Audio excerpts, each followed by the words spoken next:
Well, good morning, everyone. Happy Tuesday to you. I hope you had a wonderful 3-day weekend and that you were able to honor your favorite vet, whoever that may be.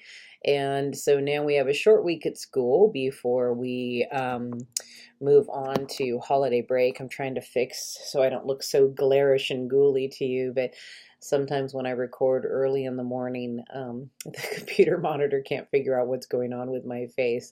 So I apologize if I look funky. Anyway, so we have a short week. Then we have our break for the Thanksgiving week from Concordia. Some of you have the week off from your regular gig too, so that's wonderful. Take this time to relax and reboot. Of course, you can always use that time to get ahead of things too. It's up to you, but just know that you do have the short week this week. You have holiday week next week, and then we'll resume class after that. So I'm not going to yammer at you too long this morning. This week, you're going to be looking at technology and how you can integrate it more into your classroom. You're going to be going over an assessment to help you get a better idea of where you're at. Um, some of the things that make it limiting to add technology to your classroom is, of course, our own experience with technology, how much we have, how much we're comfortable with, the resources that are offered to us, provided to us at our school or through our district, and then our actual plant. Sometimes your location is not technology ready, and those are things that we have to look at as educators and also advocate for if we feel that our school is lacking in areas that our students are going to need. So you're going to be doing some assessments, and I just briefly want to say that sometimes people are afraid to try technology in the classroom. They're afraid that things are going to go wrong. They're afraid that they're going to look embarrassed and humbled in front of the students. And I've talked about that before, I believe, in the beginning weeks of this class. Um, you have to take ego out of the equation when learning technology. I've made tons of mistakes, and I still make tons of mistakes with technology. And I go and I find people that are a little bit more knowledgeable for me than me, and they teach me something, and then I'm able to move ahead with my own technology. But it's hard sometimes. It's hard to feel like you're lacking in a specific area or that you need to do more. And we have a tendency as educators to be authorities, and it's hard sometimes to be humble, but I want you to really challenge yourself to take take that out of the equation. And then if you're not very comfortable with technology, find somebody on campus that is comfortable with technology, somebody that you like and that you feel comfortable with, and start talking to that person. They might have some really great ways that you can integrate technology into your curriculum, which brings me to my next point.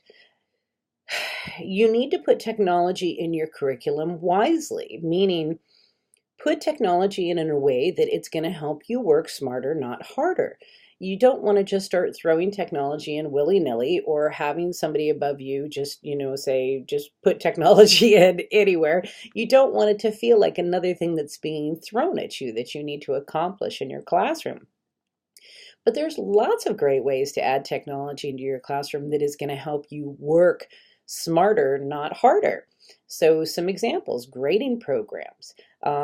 If you're still grading manually, most people, I think, are using grading programs now, but some people are still grading manually or have the choice at their school to do manual or do a grading program. Uh, if you're not comfortable with a grading program yet, try it. You can still do your manual grading, but you can practice privately this grading program. So, go ahead and try it. Another way to, work smarter, not harder, of course, is to use email communication with parents. You can send out class lessons and ideas to the kids through email. When you feel more comfortable, you could do videos like I'm doing with you on lessons and have them in a digital locker online, where kids that are absent or kids that want to review the lesson can go back and hear you actually teaching the lecture and talking about it. Um, You can also, if your district provides grading programs as far as essay grading, I'm not talking about traditional academic grades, but some districts have programs like Turn It In. Turn It In is a fantastic program for grading where you can teach kids how to digitally upload their files into the program. It's very similar to what we do here with Blackboard and Concordia. So that's a great way to meet a career and college ready standard. But you can teach them how to digitally upload. You can teach them how to submit it as a doc or submit it as a PDF. If you are using Google Classroom and the kids have Google Drives, you can teach them how to link Turn It into their Google Drive, and then they can submit directly from the drive. Those are all great skills to learn and really easy for you to learn as a teacher if you have those things, at your fingertips. And a lot of times we just don't know what's at our fingertips. And if you want to know what the district has for you, maybe something that your school is not using as a group, but something that you are licensed that you can use, then talk to your IT person at school. And most of them too would love to show you things. Most of the days they're spent just fixing things for people, fixing things constantly. And they like to come in and show you something new. Don't think that they don't. So, the Turn It In program, so there's all this digital tech that you can do. On top of it, if you have the Feedback Studio option on it, it also checks for plagiarism. It'll let you know if a student has turned in a specific essay before, like in a year prior or a year after, or if a different student in the school turned it in. And there's also a function on it where you can leave audio feedback to students, which I love. So you click this audio, I think it goes like 3 to 5 minutes.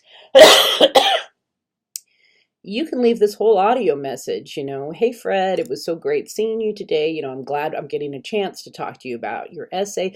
What I'm seeing is, and you can bring up things from the past, the present, things in the essay. And what's cool is the student can go back and they can listen to that message over the course of the year. So you always have,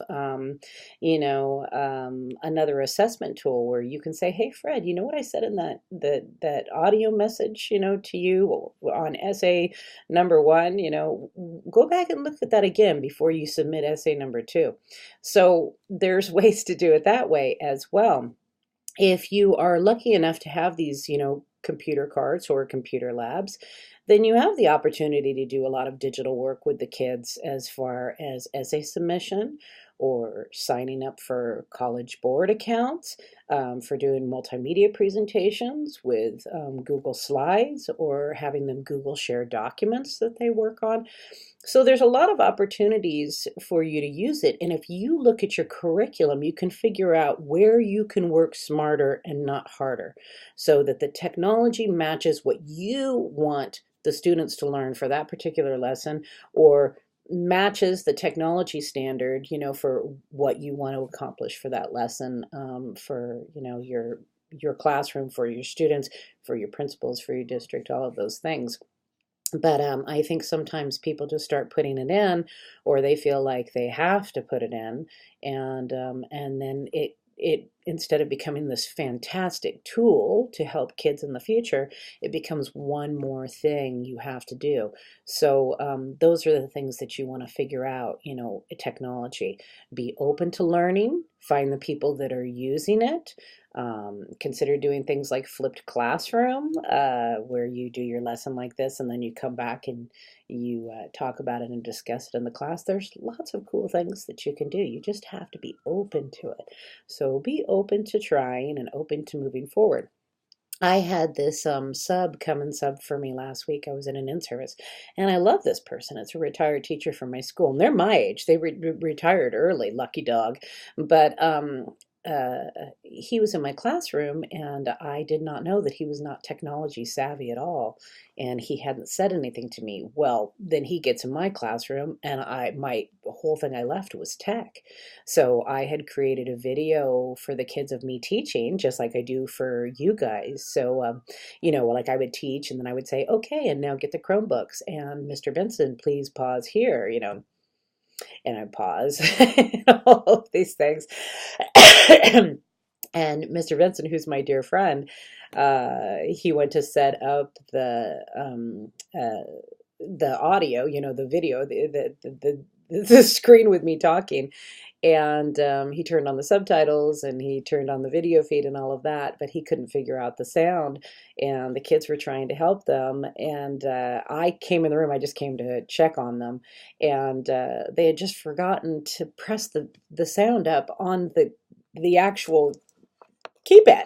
Okay, so I came in and I could see his face. He was like, "Oh, thanks a lot, you guys, for helping me." And we laughed and we joked, but I felt bad because he isn't familiar with tech. He wasn't comfortable looking and trying to figure it out. He thought something was wrong with the video, and so that made him stressed about being in the classroom. And the kids were concerned and confused.